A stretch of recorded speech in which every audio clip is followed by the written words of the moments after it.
Bonjour à tous, je suis Florence Dupuis, diététicienne depuis 10 ans et active au sein du réseau Jeûne et Bien-être depuis 2 ans, où j'encadre des stages de jeûne en direct avec Jeûne et Santé ou en ligne par l'intermédiaire de Jeûne et Coaching. Donc nous vous proposons cette série de conférences spécialement conçues pour l'accompagnement des sessions de jeûne et coaching, c'est-à-dire des sessions de jeûne intermittent à domicile, encadrées par des naturopathes du réseau Jeûne et Bien-être. Donc nous avons décidé d'enregistrer ces conférences et de les mettre sur notre chaîne YouTube pour les mettre à disposition de toutes les personnes qui n'auraient pas pu assister à l'une d'entre elles ou qui souhaiteraient tout simplement les réécouter. Donc pour cette première soirée, je vous propose de parler du jeûne intermittent lui-même. Donc je suis diététicienne spécialisée en micronutrition et j'accompagne depuis plusieurs années des personnes atteintes de surpoids, de diabète ou autres troubles du comportement alimentaire. Et le jeûne intermittent est une stratégie que nous mettons souvent en place avec mes patients pour perdre du poids facilement et durablement. Donc au sommaire ce soir, tout d'abord un préambule sur l'histoire du jeûne intermittent, la définition du jeûne intermittent, la physiologie du jeûne, les bienfaits sur notre santé du jeûne intermittent, des petits conseils pour bien jeûner et enfin le programme de la semaine. Donc si vous n'avez pas eu la chance d'assister en direct à cette première présentation et donc de faire connaissance avec les autres stagiaires de votre groupe, je vous incite vivement à vous présenter sur notre groupe WhatsApp afin de pouvoir échanger vos astuces, ressentis avec les autres membres et de vous motiver entre vous, c'est très important. Donc on a à peu près les mêmes gènes que l'homme du Paléolithique. Il y a eu quelques évolutions, en particulier s'adapter au lait, mais on a pratiquement la même chose. Au Paléolithique, l'homme était un chasseur-cueilleur. Il chassait, il pêchait, il avait une abondance végétale. Il n'avait qu'à puiser dans la nature. Contrairement à ce qu'on en a fait, ce n'était pas forcément un viandard. C'était des gens qui arrivaient à consommer 1 kg de végétaux par jour. Lequel d'entre nous en est capable aujourd'hui? Et même après, quand on est passé au néolithique, quand il s'est sédentarisé, l'alimentation est restée traditionnelle et ça incluait, car il n'avait pas tout le temps de l'alimentation et que les grandes surfaces n'existaient pas, des jeûnes qui étaient subis de quelques jours. Et petit à petit, il y a eu une adaptation physiologique avec une bascule vers un métabolisme d'épargne qui visait à trouver de l'énergie pour maintenir les fonctions vitales le plus longtemps possible. Et c'est ce qui a permis à l'espèce de survivre. Le problème, c'est qu'il y a une interaction très importante entre nos gènes et l'environnement. C'est justement cette chasse-cueillette jeûne qui ont structuré nos gènes. Et nos gènes ont cette capacité à stocker les gènes, mais ils ont aussi des besoins. S'ils ne retrouvent pas ce climat-là, ils ne peuvent pas fonctionner normalement. Donc le génome ne peut pas s'exprimer normalement et s'il ne s'exprime pas normalement, il va y avoir des problèmes de santé. C'est une des façons d'expliquer toutes les maladies de civilisation d'aujourd'hui. Donc les temps modernes, c'est ça, c'est un travail qui a été fait par des Américains et qui a montré le lien entre l'augmentation de la prise de nourriture depuis la révolution industrielle, depuis l'immédiate après-guerre, la sédentarisation, avec les voitures qui augmentent, qui sont utilisées de plus en plus, avec aussi à partir des années 80 l'apparition des ordinateurs, des tablettes, de la télévision, et puis l'augmentation du poids. Aujourd'hui, la règle, c'est pratiquement 3 repas par jour et 2 collations. Or, chez l'homme du Paléolithique, les choses étaient beaucoup plus différentes, avec l'absence de lumière artificielle. On mangeait dans la journée, ce qu'on trouvait, ce n'était pas toujours prévu. Et puis, il y avait de grandes périodes de jeûne qui s'installaient derrière. Aujourd'hui, on mange à toute heure du jour et de la nuit pratiquement. Donc le jeûne, c'est un processus physiologiquement choisi. La nuit, quand on dort, on ne mange pas, on jeûne, c'est comme ça.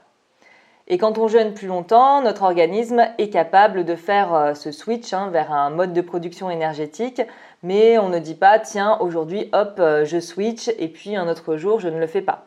Ça se fait automatiquement, ça n'est pas voulu. Et puis nous avons le jeûne comme un comportement particulier. Et c'est pour ça que Jeûne et Bien-être existe. Quand on va faire un stage, on veut faire un jeûne de façon volontaire et réfléchie avec un objectif. On ne jeûne pas pour jeûner. On a toujours un but, une raison de jeûner, dans une intention précise. Donc nous allons définir avec le patient, avec un protocole précis, adapté, qui va être sur mesure pour la personne. Tout le monde n'est pas capable de jeûner de la même façon. Donc on va parler des jeûnes et non plus du jeûne.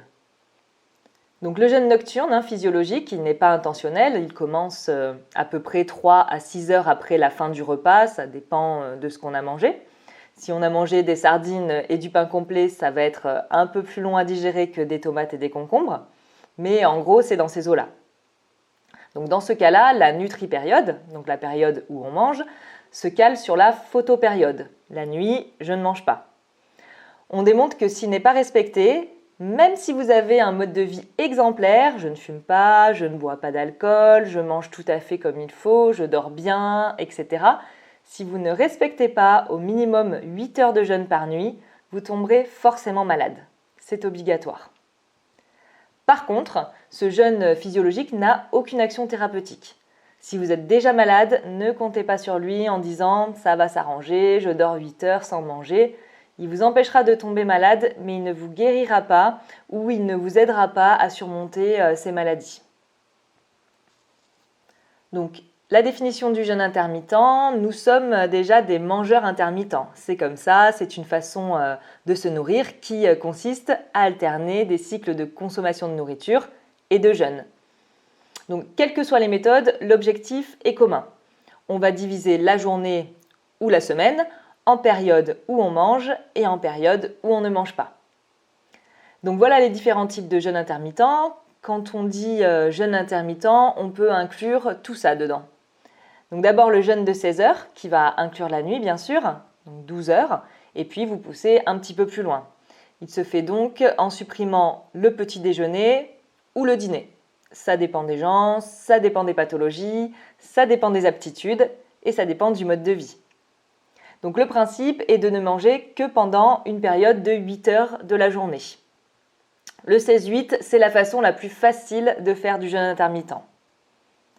Il y a ensuite le jeûne de jours alternés, donc un jour je mange, un jour je ne mange pas. Et ensuite, il y a ce qu'on appelle la warrior diet. On prend un seul repas à un moment fixe dans la journée. Puis le jeûne 6-1, un jour de jeûne hebdomadaire, ou 5-2, 2 jours de jeûne complet dans la semaine, qui peuvent se combiner avec le reste. Je peux faire un jour de jeûne hebdomadaire et puis faire du 16-8 tous les autres jours.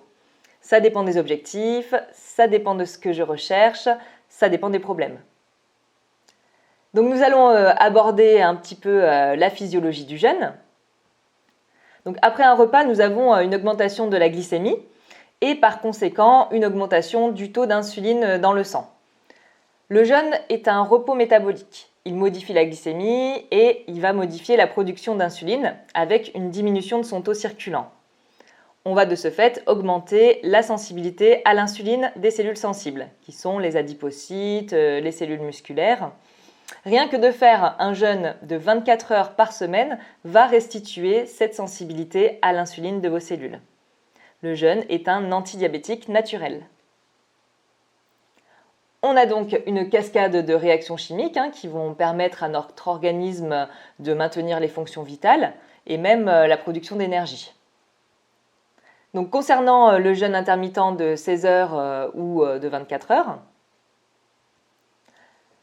donc, le corps va se nourrir principalement de sucre. Au niveau du sang, il y a le glucose circulant. On en a pour environ 2 à 3 heures. Et puis au niveau du foie principalement et des muscles avec le glycogène.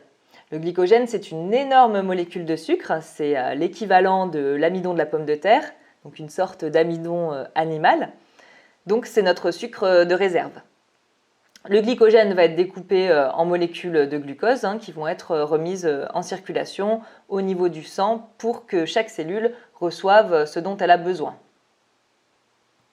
Donc le jeûne provoque une régulation de la glycémie et donc une diminution de la synthèse d'insuline. Et l'insuline est l'hormone du stockage et de plus c'est une hormone très inflammatoire. Donc le jeûne va avoir un effet sur la perte de masse grasse et la diminution de l'inflammation. Donc le jeûne intermittent agit également sur la perte de poids, c'est évident, mais plus particulièrement sur la diminution de la graisse viscérale, qui est prédictive de nombreuses maladies métaboliques, dont le diabète de type 2 et le syndrome métabolique, qui est un ensemble de troubles de santé coexistants d'origine lipidique, glucidique ou vasculaire, associés à un excès de poids.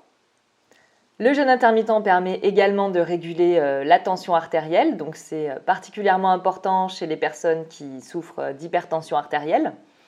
Au niveau des douleurs, il y a une amélioration très significative des douleurs fréquemment décrites par les patients, que ce soit au niveau articulaire, au niveau digestif, etc. Au niveau de la digestion, puisque la muqueuse intestinale est renouvelée, et si on conserve une alimentation adaptée à notre microbiote, c'est-à-dire à nos bactéries intestinales, comme nous le verrons lors de la seconde conférence, la digestion est améliorée. Et tous ces points vont contribuer à avoir plus d'énergie, un meilleur tonus, car quand on digère mieux et qu'on a une immunité plus efficace, effectivement, on se sent beaucoup mieux physiquement. Et puis, le jeûne intermittent a un effet intéressant concernant la prévention des caries. En effet, on conserve une acidité buccale durant 30 minutes après chaque repas, ce qui fragilise les mailles dentaires. Donc, par conséquent, lorsque l'on espace les repas et donc que l'on réduit leur fréquence, l'émail aura plus de temps pour se reminéraliser. Donc, nous allons voir maintenant comment on adapte le jeûne intermittent en fonction de chacun. C'est ce que nous préconisons à Jeûne et Bien-être et donc à Jeûne et Coaching. Donc comment faire pour cela ? Selon les personnes, nous allons adapter chaque jour en fonction de chacun, de ce qui se passe. Tous les matins, vous avez un suivi téléphonique avec votre coach qui encadre votre stage afin de faire le point sur comment s'est passée la journée et la nuit précédente et l'état et le vécu de chacun au jour le jour. Avec une adaptation du type de jeûne intermittent si besoin pour rester dans le bien-être au maximum. Donc là, toujours en accord avec vous et après discussion avec votre coach qui encadre la session de jeûne intermittent, on va être amené à proposer de basculer sur un jeûne intermittent de 20 heures ou de 16 heures. Donc pour cela, nous vous proposons d'ajouter un petit déjeuner ne favorisant pas la sécrétion d'insuline, donc des œufs et du tofu uniquement, ou bien une collation vers 16-18 heures à base d'oléagineux, ou encore une soupe miso, ou un bouillon de légumes ou de tamari le soir en fonction du type de jeûne intermittent choisi. Donc ce que nous avons appelé la jeûne attitude, pour aller dans le sens du bien-être, sera de favoriser l'élimination et la détente. Donc par une activité physique douce adaptée à l'accompagnement du jeûne, il ne s'agit pas de bouger le plus possible, ce serait contre-productif. On cherche à être dans le mode détente, relaxation, donc tout ce qui est yoga, tai chi, qigong et la marche tranquille qui va favoriser la détente, la circulation du sang et l'élimination. Pour ce qui est des activités de loisirs que l'on n'a pas le temps de faire régulièrement, pendant cette semaine, c'est l'occasion de se donner ce temps-là. Donc lecture, dessin, écouter de la musique et tout ce qui peut faire du bien et faire plaisir, ce qui favorisera aussi la détente. Et puis si vous devez en jeûne et coaching conserver vos activités habituelles telles que le travail, il sera nécessaire de prévoir des temps de pause, pourquoi pas une sieste également si c'est possible, ou de pouvoir aller marcher un peu tranquillement entre deux réunions et de limiter au maximum tout ce qui est intrusif. Donc téléphone, travail sur ordinateur, les disputes avec le conjoint. Donc de s'aménager un maximum de temps et d'être en mode détente. Ce qui sera également important pour favoriser l'élimination des toxines, ce sera de boire abondamment.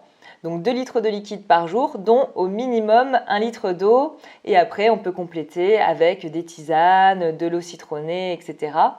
Mais l'eau sera particulièrement importante, surtout les premiers jours, car il y a moins d'eau apportée par les aliments. Donc il faudra aller chercher l'eau à l'extérieur de nous également. Donc, pour favoriser cette détente et cette élimination, le but sera d'utiliser ce temps pour vous détendre. Quand on peut être en congé, c'est encore mieux. Et de se mettre dans un rythme tranquille. Si possible, des massages pour se détendre sur le plan musculaire, pour favoriser la détente psychique et activer la microcirculation au niveau des muscles et des viscères. Et ça va favoriser l'élimination.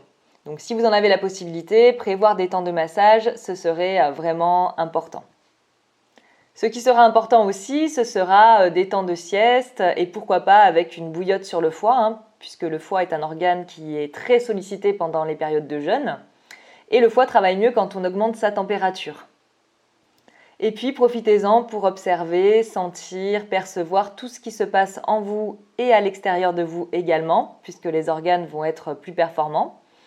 Et ce qui se passe au fond de soi, car le nettoyage a lieu au niveau physique, mais également au niveau psychique. Donc c'est un temps pour vous, profitez-en.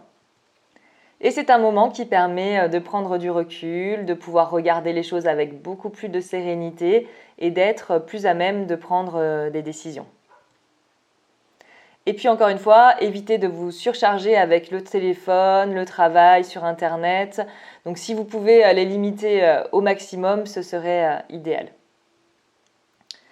Donc le programme de la semaine de jeûne et coaching. Donc tous les matins ou dans la journée, on vous propose des séances de yoga à l'aide de tutos qui est mis en place particulièrement par notre partenaire Esprit Yoga. Donc c'est un magazine spécifiquement dédié au yoga qui nous ont concocté des séances spécifiquement adaptées à l'accompagnement du jeûne. Donc vous y avez accès en permanence par les liens qui vous ont été envoyés par Jeûne et Coaching et également sur notre chaîne YouTube. Le suivi personnalisé, chaque matin, votre coach vous appelle et fait le point avec vous sur comment s'est passée votre journée et votre nuit, comment vous vous sentez et vous propose, si besoin, une adaptation de votre jeûne intermittent en fonction de votre état. Ensuite, vos activités, donc promenade tranquille si possible en extérieur. Si vous en avez la possibilité, faire la sieste, la piscine, pourquoi pas, tranquillement, sans forcer. Et toujours dans cette idée de détente, plus les massages bien évidemment et tout ce qui est activité de loisirs. Et puis tous les soirs vous seront proposés en jeûne et coaching de 18h à 19h des visioconférences et des échanges où vous pourrez poser vos questions et votre coach fera de son mieux pour répondre au maximum de questions. Donc mardi, nous verrons l'intestin et l'hygiène alimentaire. Mercredi, nous parlerons de l'alimentation saine. Jeudi, ce sera l'hygiène de vie. Et puis le vendredi, c'est un débriefing de fin de jeûne et c'est toujours très sympathique de partager ce moment. Donc les derniers conseils pour votre semaine de jeûne intermittent. Si vous prenez des médicaments ou des compléments alimentaires, ça aura déjà été vu et discuté avec votre coach. Donc on en discute toujours ensemble et puis on voit comment on peut adapter cette prise pendant le jeûne. Nous vous demandons de ne rien prendre pendant cette semaine sans que vous en ayez parlé avec votre coach au préalable. Boire beaucoup d'eau, 1 litre par jour, plus les tisanes, plus l'eau citronnée, pourquoi pas du bouillon également. Et puis surtout, s'il se passe quoi que ce soit, n'hésitez pas à nous appeler. Il y a le suivi du matin, mais à tout moment, vous pouvez contacter votre coach par téléphone si vous en avez besoin. Voilà ce que j'avais à vous dire sur le jeûne intermittent. Et si vous souhaitez davantage d'informations sur une vie saine, nous vous proposons également de nous rejoindre sur notre web magazine qui est là à disposition également, avec une multitude d'informations et d'enseignements. Et bien voilà, c'était cette première conférence sur le jeûne intermittent, ses bienfaits, la physiologie et la façon d'accompagner le jeûne intermittent. Je vous remercie de nous avoir suivis et je vous donne rendez-vous demain soir pour la prochaine conférence qui portera donc sur l'intestin, son lien avec l'immunité et l'hygiène alimentaire. Encore merci pour votre écoute et à demain soir.